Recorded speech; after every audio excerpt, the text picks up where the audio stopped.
دیکھو کیسے ابلیس کی طرح تمہاری نمازیں لپیٹ کر تمہارے منہ پر ماری جائیں گی، لیکن حسد کرنا پتا ہے کب اور کہاں جائز ہے؟ بخاری و مسلم کی حدیث ہے۔ آپ کی سماعت پر سلام ہو کہ آپ طلحہ احمد سے کلام علی علیہ السلام سننے آئے ہو۔ پچھلی نشست میں ہم نے حضرت علی کرم اللہ وجہ سے یہ سیکھا تھا کہ زیادہ حسد کرنے والے کی حسرتیں زیادہ اور خواہشیں دگنی ہو جاتی ہیں۔ آج کلام علی علیہ السلام کے سائے میں ہم یہ سیکھیں گے کہ آخر ایسا ہے کہ حسد میں جو یہ انجام ہے اس کا، اور پھر آخر میں حدیث نبوی کے سائے میں صلی اللہ علیہ وآلہ وسلم ہم یہ سیکھیں گے کہ حسد کب اور کس سے کرنا جائز ہے۔ حسد کہتے ہیں کسی شخص کے پاس کوئی نعمت دیکھی جائے تو تمنا کی جائے کہ وہ نعمت اس سے چھن جائے اور مجھے مل جائے۔ حاسد اللہ کی تقسیم پر راضی نہیں رہتا، اس لیے سامنے والے کی نعمت چھن جانے کی آرزو کرتا ہے۔ صحیح بخاری کی حدیث نمبر 6590 ہے کہ اللہ کے نبی علیہ السلام نے فرمایا کہ اللہ کی قسم میں تمہارے بارے میں اس بات سے نہیں ڈرتا کہ تم میرے بعد شرک کرو گے، البتہ اس بات سے ڈرتا ہوں کہ تم دنیا کی لالچ میں پڑ کر ایک دوسرے سے حسد کرنے لگو گے۔ لو جی، اللہ نے جنہیں دین دے کر بھیجا وہ تو اللہ کی قسم کھا کر گئے کہ مجھے شرک کا کوئی خوف نہیں ہے، اور مولوی صاحب کا گلا بیٹھ گیا شرک شرک شرک چلا چلا کر۔ ان کے لیے شرک سے بس وہی پاک ہے جو ان کے مطابق چلے، باقی سارے مشرک۔ قابل ترس لوگ ہیں یہ، اور کچھ پڑھے لکھے جاہل ایسے بھی ہیں، حالانکہ خود کو علمی کتابی کہیں گے، انہوں نے ایک نئی ٹرم کلمہ گو مشرک نکال لی ہے۔ کیا ہوتا ہے یہ کلمہ گو مشرک؟ آپ دل میں جھانک کر دیکھیں گے کہ کون مسلم ہے اور کون نہیں، کون مومن ہے اور کون نہیں۔ آپ یہ اکیڈمی کے فتوے سنبھال کر اپنے پاس رکھیں۔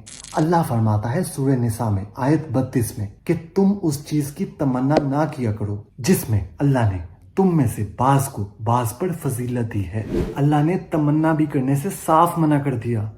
ہم اگر بالکل شروع سے دیکھیں تو سب کچھ واضح ہو جائے گا۔ ابلیس پہلا کافر ہے، یہ فرسٹ سٹیپ تھا۔ زمین و آسمان کا پہلا گناہ حسد ہے۔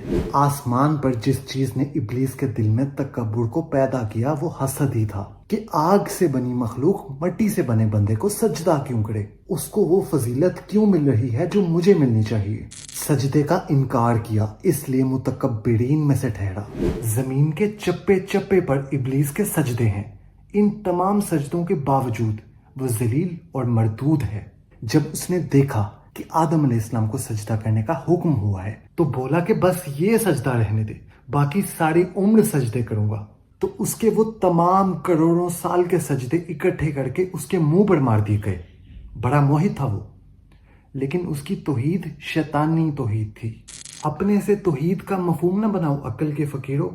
تاریخ گواہ ہے اس بات کی کہ جب جب کسی نے نبی علیہ السلام سے ہٹ کر اللہ سے تعلق جوڑنا چاہا ہے تو اس کے وہ تمام اعمال، نماز، روزے، حج، زکوٰۃ، عمرے، زکوٰۃ، سب کچھ جمع کر کے اس کے منہ پر مارا گیا ہے۔ آج بھی ہیں کچھ لوگ ایسے جو ڈائریکٹ اللہ سے تعلق جوڑنا چاہتے ہیں۔ شیطانی کام ہے یہ۔ اچھا، نماز تو خالص اللہ کی عبادت ہے نا؟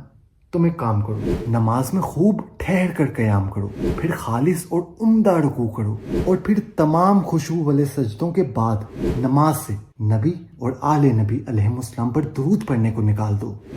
ہمت ہے تو اللہ سے بولو کہ اے اللہ، مجھے تو خالص تیری عبادت کرنی ہے، تو مجھے یہاں نماز میں غیر اللہ پر درود و سلام کیوں بھیجنا پڑ رہا ہے؟ مجھے تیرے تصور میں عبادت کرنی ہے۔ یہ اللہ سے بولو۔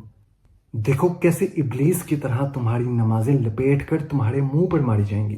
تمہاری نماز ہی قبول نہیں ہے جب تک نماز میں نبی اور آل نبی علیہ السلام پر درود پڑھنا نہ شامل کر لو۔